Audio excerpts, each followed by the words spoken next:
Hello ladies and gentlemen, welcome back to Aussie Starcraft on this fine Saturday morning as we cast some more Starcraft 2 Heart of the Swarm replays. Today we'll be bringing you a game off the ladder, very high level replay between Slivko, quite a famous Zerg, in the bottom right hand corner as our red Zerg, and in the top left hand corner as our blue Protoss we have SKMC. So both these players are very well known, both to each other and to the community at large. So this will be a great ZVP or PvZ matchup, and the map will be Belshir Vestige. So hope you're in the mood for some excellent StarCraft, because these players have some of that in store for us today. Now, been casting a lot of Protoss games this morning, trying to balance up the videos on the channel. We have so many Zerg and Terran matchups, but almost no Protoss on the channel, so have hunted down a bunch of MC's replays as well as some other high level Protoss players replays, so looking forward to casting those over the coming days. So I do have some exams and things coming up this week that'll keep me quite busy, but I plan to do a lot of casting this weekend and upload the videos over the week, so check into the channel regularly and you won't be missing out. We'll definitely have lots of excellent StarCraft 2 games for you here on Aussie Starcraft.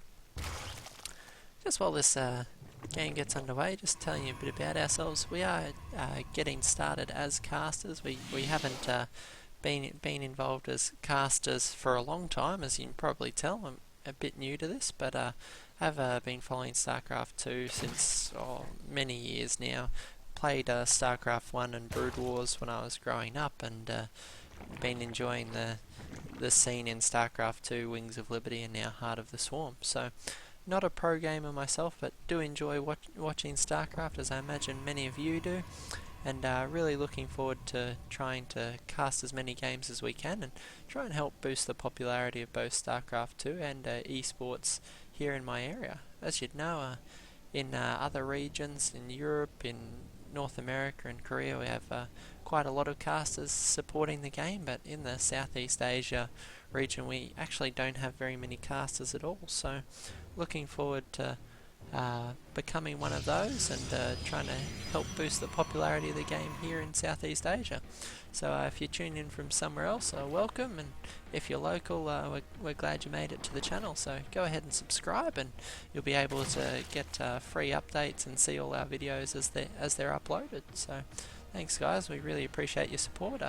If you want to share the games with your friends on Facebook and Twitter, go ahead and do that. You're more than welcome to, the more the merrier. We see MC scouting out with his probe, trying to get an indication as to how Slivko is going to play this game out. There are quite a lot of different openings for Zergs in the current environment. Sometimes you see greedy 3 hatchery play, sometimes you'll see gasless Zergs that'll go for 5 or 6 minutes just powering drones on minerals, getting lots of queens and that sort of thing to try and defend themselves, get their aggressive creep spread going, all those sorts of things. We do see that Slivko opened up with a gas fairly early so that he could get his Zergling speed upgrade. On MC's side of the field we do see MC walling off, as opposed to the PvP games where players don't often wall off. Against Zerg it's fairly essential. Big run by can spoil your day, so MC's throwing up some gateways to form that wall and using his first Zealot to make sure no Zerglings slip in. So a Zealot and a Sentry is going to make this nice and secure until later on in the game when higher tier units are available, but you can see it forms a nice choke point here, and one Zergling versus a Zealot in that choke point, the Zealot's going to win all day long, so that will keep that quite secure. Quite a heavy drone count for Slivko, as we can see he's on 38, MC's 28. It's quite common in Zerg vs Protoss, it's just because the hatchery can morph multiple larvae at a time and inject extra larvae from the queen. So MC able to power out, Slivko, sorry, able to power out those drones quite quickly. Slivko using his first couple of Zerglings just to get a bit of map awareness, get some idea of what's going on. We see Slivko's grab the Overlord speed upgrade.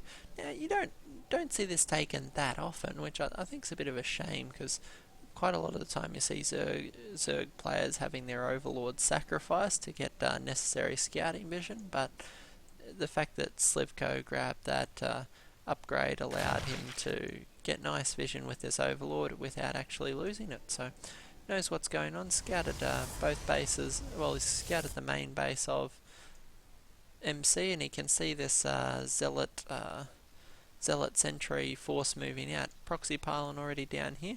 The goal of this will be to threaten and shut down the third base, because as most players would know, Protoss can survive quite well on even bases with their opponent, very cost efficient. But Zerg, it is essential to have an extra base on the field. So these Zerglings trying to take down these pylons so that MC can't reinforce, but brutal amount of force fields from MC is going to cut those Zerglings right down to size. We see roaches now on the way, and Slivko bringing some spine crawlers to try and help keep this third base alive. But every warp in from MC is going to make this harder and harder for Slivko.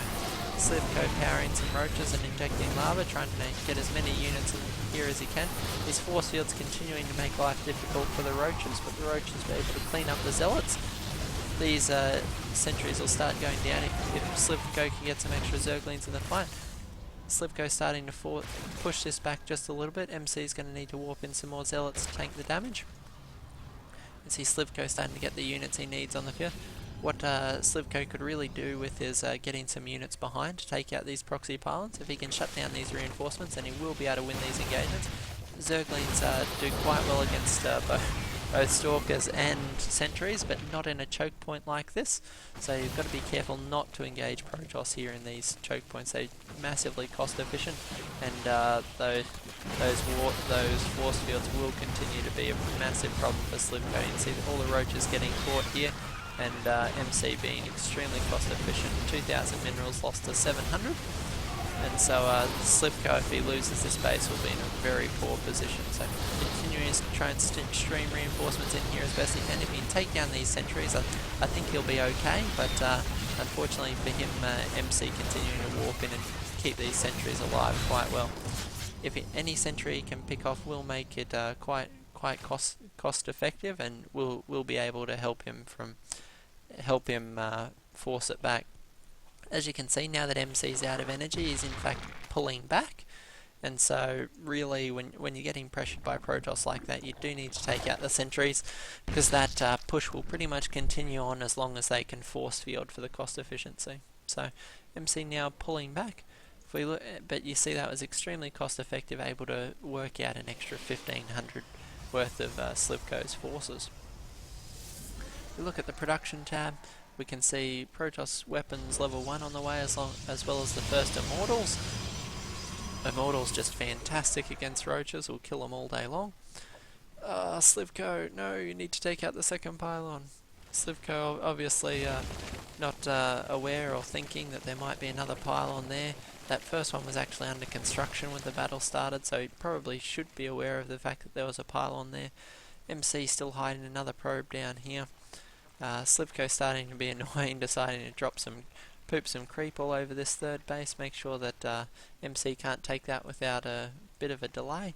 So even if you kill the Overlord, it's quite slow to recede, so it can delay the Protoss player for a couple of minutes. Slivko with this heavy Zergling Roach composition, I can't help but have the feeling now that Immortals are on the field that he really needs to get something else down, but instead he's just continuing to power drones and dropping a macro hatch. So does have a slight supply lead, 148 to 121, but now these Immortals are in the force and the Sentries have their energy back. This could prove quite poor for Slivko, so I just can't help but feel he needs a better composition than what he's got. A few force fields could cut his army into pieces, and he'll be in significant trouble here.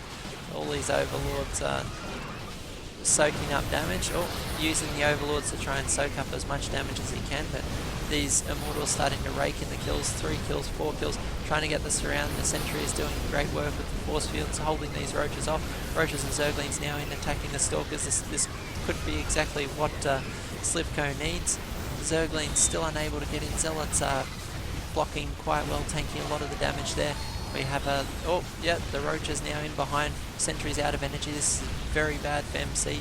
Totally surrounded by these two forces. Mothership Core used its energy to drop a time warp. This Immortal just racking so many kills, 14 kills on this Immortal, and this is what we mean. Slivko just needed more troops than this Roach Zergling composition could offer. Almost had enough to carry the day, but an extra warp in from this Warp Prism straight into the action, and it's looking very bad for Slivko indeed. Immortal's up to 15 kills, just every kill, a Roach kill, just smashing through these Zerg forces, and drones being forced off the line. This is going to be it for Slivko, unfortunately. Unable to break that Protoss force, engaging, picks up the Immortal in the Warp Prism. Excellent play from MC, just not letting that get taken out. He knows the edge it's giving him in this battle. 19 kills, it's a master, just Slivko forced to tap out, and you can see just the experience in MC, choosing to fight in this position here. He was in the low ground, usually not somewhere you'd want to fight, but the Mothership Core giving him views of both directions, keeping that safe in the middle, knowing he was up against just Roaches and Zerglings, meant the Mothership was safe as he could just hide in the middle, warp in units with the Warp Prism, and just engage where the Zerglings and Roaches couldn't get a full surround. So Belshir Vestige, very dangerous for Zerg. Zerg rely on the surround, but this map has so many small choke points, you got to be very careful as to where you engage. So MC, just excellent play there, able to carry the game, and just fantastic play out of both these players. So unfortunate for Slivko, did get taken out, but MC just showing us the diversity of Protoss and some just absolutely fantastic positioning. So hope you guys enjoyed it. Go ahead and give it a thumbs up and share it with your friends if you did enjoy it. We look forward to catching you in the next game. Take care guys, have a great day.